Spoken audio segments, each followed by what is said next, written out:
চলো তোমাদের সঙ্গে আরও একটা get ready with me share করা যাক। প্রথমে আমি এইভাবে মেকআপ করে নিয়েছি, দেখো। তারপরে আমি এইভাবে চুলটাকে দুদিক দিয়ে ভাগ করে নিয়ে একদিকে এইভাবে পাগিয়ে পাগিয়ে এইখানে ক্লিপ মেরে নেব।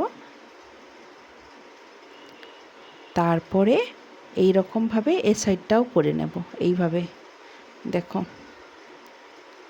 এইভাবে পাগিয়ে পাগিয়ে তারপরে আমি দুদিক থেকে এরকম চুল বের করে নিচ্ছি। এইভাবে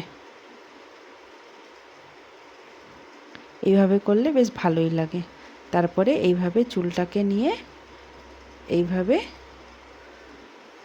বাঁকিয়ে উপর দিকে তুলে নিয়ে একটা ক্লিপ মেরে নেব।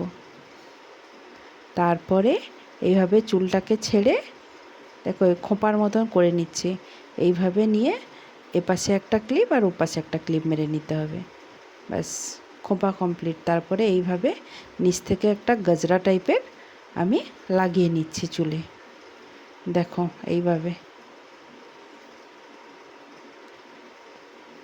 তোমরা চাইলে এমনি সিম্পল কোনো ফুল টুল ব্যবহার করতে পারো। আমি এই গজরাটা ব্যবহার করেছি কারণ এটায় চুলটা বেশ দেখতেও ভালো লাগবে।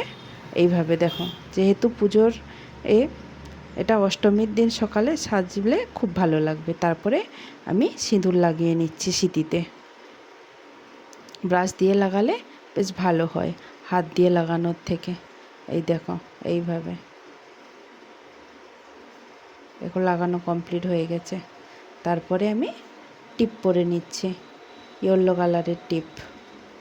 তোমরা চাইলে অন্য লাল কালারের টিপও পরতে পারো, আমার মনে হলো না ইয়েলো কালারের টিপটা বেশি ভালো লাগবে। তারপরে এটা হচ্ছে গলার সেটের সঙ্গে কানে, তাই এটা কানে পরে নিচ্ছি। এটা খুব ভালো মানাবে কারণ এখানে এই শাড়িটা হলুদ, তাই এটাও হলুদ, সবুজ আর লাল কালারের পাথর দিয়ে এই গলার সেটটা আমি কিনেছিলাম। এটা আমি আমাদের এখানে একটা শপ থেকে কিনেছি। তারপরে এটা গলায় নিয়ে নিচ্ছি, দেখো এটা বেশ ভালোই লাগছে দেখতে, এর সঙ্গে খুব মানাচ্ছে এটা। তোমরা চাইলে এর সঙ্গে সোনার বা গোল্ডের কোনো কিছু ব্যবহার করতে পারো, জুয়েলারি। দেখো এটা হচ্ছে আমার ফাইনাল লুক।